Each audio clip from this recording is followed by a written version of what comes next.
toujours un plaisir de vous retrouver sur Gabon 24, chers téléspectateurs, dans le cadre de cette conférence des ministres du genre et de la promotion de la femme de la CEAC. Nous parlerons cette fois-ci de sciences, de physique, de technologie et du numérique. Pour en parler, je reçois Raïssa Malou, professeure de mathématiques et de physique. Merci madame d'avoir accepté notre invitation. Merci de m'avoir invitée.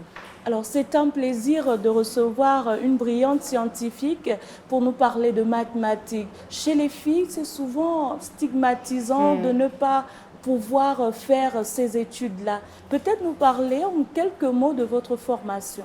Alors, donc, moi, je suis physicienne de formation et j'ai, c'est vrai, l'avantage d'avoir eu un père qui était lui-même ingénieur et physicien.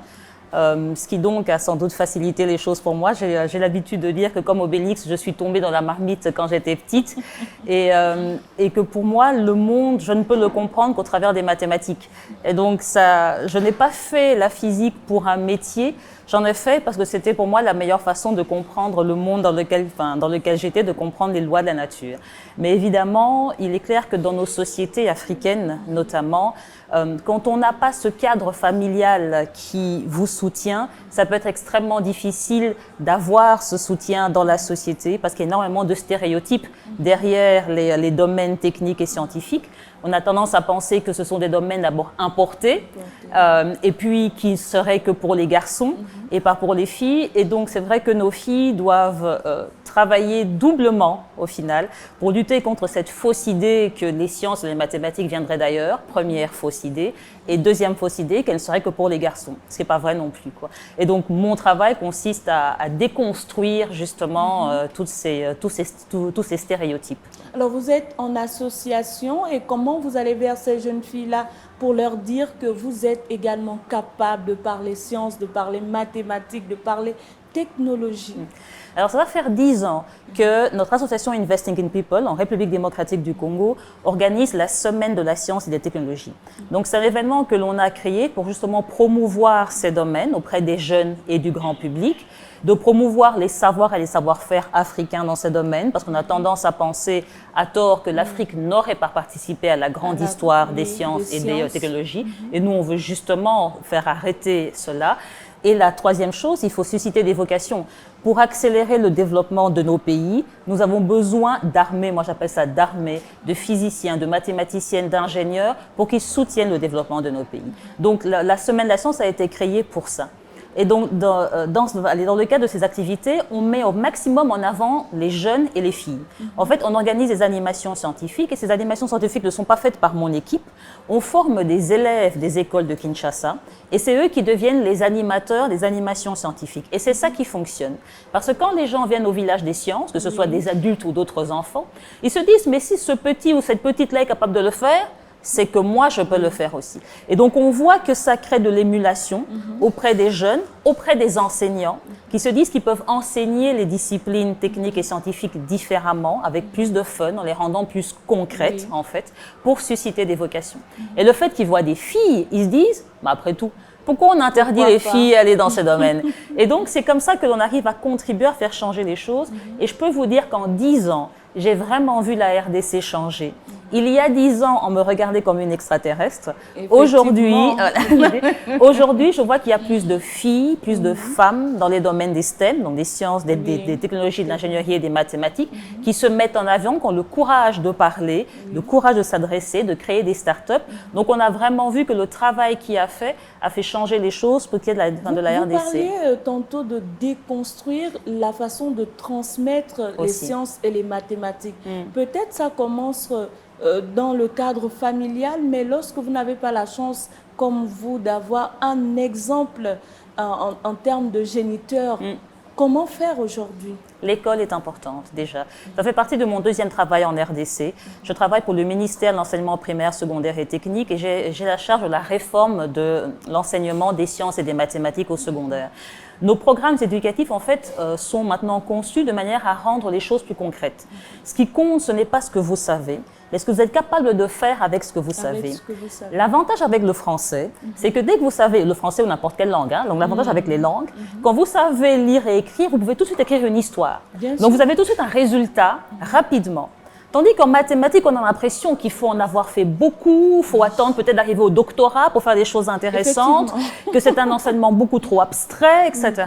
Et donc, c'est important que nos programmes éducatifs… plus concrets même. Oui. Alors, ce qu'il faut, c'est changer ça et de montrer en fait que les sciences et les mathématiques, c'est pas… Les mathématiques sont abstraites, certes, mais leurs applications sont très concrètes. Dans la vie réelle. Dans la vie réelle. Aujourd'hui, vous utilisez des algorithmes, par exemple, avec Facebook, etc. Mais les algorithmes qui vous donnent les choses qui vous intéressent, ce sont des mathématiques qui sont derrière. Vous allez me dire que ça, c'est compliqué. Prenons les tailleurs. Pour moi, s'il y a bien un domaine où il faudrait qu'on améliore l'enseignement des maths, c'est précisément en coupe et couture. Oui. Parce que vous avez besoin de ça pour mesurer, pour prendre les proportions, etc. Donc, les mathématiques, en fait, s'appliquent dans la vie de tous les jours. Lorsque vous imaginez, vous dites, voilà, je dois me rendre à tel endroit, quel chemin vais-je prendre?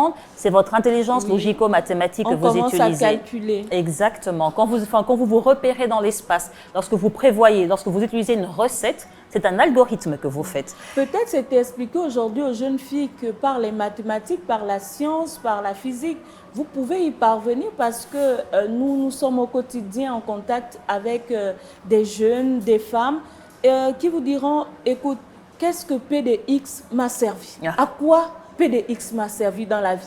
Ça, vous pouvez répondre à cela. Oui. En fait, c'est ce que les gens en général disent quand ils ont souffert et qu'ils veulent montrer que ça ne sert à rien. En fait, il faut vous rendre compte que, en fait, ce qui compte, c'est pas tant les notions, mais c'est la réflexion. Donc, ce qu'on appelle l'intelligence logico-mathématique. Tout ce que vous apprenez là sert à quelqu'un quelque part. Mais pour vous, à l'école, c'est la façon de réfléchir, en fait, de manière logique et mathématique, qui est ce que l'école vous apprend. Et c'est ça que vous utilisez tous les jours. D'autres, dans des domaines spécifiques, vont employer en particulier certaines notions. Mais ce qui compte, c'est que l'école vous apprenne à réfléchir, vous apprenne à résoudre des problèmes, vous apprenne à imaginer des technologies, des biens et des services. Et c'est ça, l'enseignement des sciences et des mathématiques, en fait, nous apprend à résoudre des problèmes. Et ça, qu'on ait fait droit, qu'on ait fait économie ou…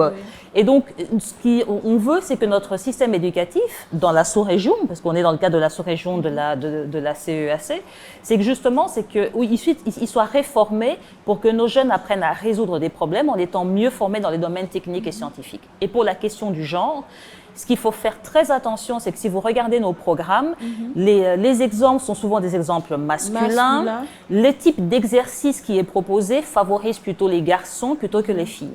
Les filles seront plus intéressées par des exercices de groupe, des exercices où il y a plus de créativité. Les garçons, du drill, plusieurs équations, va les convenir.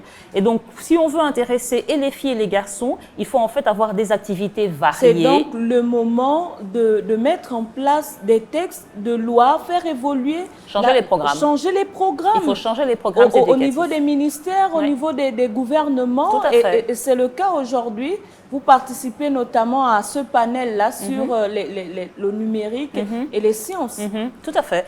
Et c'est le message que j'ai voulu faire passer. Ce que je veux que nos gouvernements, les différents gouvernements comprennent, c'est que dans l'enseignement, dans la structure de la société, il faut mettre en place tout un discours, des lois, des mécanismes qui fassent qu'on ait plus de jeunes qui aillent dans ces disciplines et plus de femmes qui y aillent. Parce que si on ne le fait pas, on va continuer à avoir des technologies qui ne sont pas adaptées à nos contextes, pas adaptées à nos populations, qui ne résolvent pas nos problèmes. Peut-être mettre à profit déjà les formateurs qui sont là. Mais c'est ça qu'il faut les utiliser, absolument. Les jeunes, il y a énormément de start-up. Je suis sûre que c'est le cas du Gabon. Vous avez énormément de start-up numériques, je suis certaine. Ce qu'il faut, c'est avoir des nouveaux partenariats publics-privés avec ces jeunes qui peuvent, par exemple, former les gens de l'administration, qui peuvent former les femmes maraîchères, qui peuvent former les femmes entrepreneurs. Et donc, ce sont ces nouveaux partenariats qui peuvent développer des applications qui résolvent les problèmes ou qui rendent service à vos agriculteurs.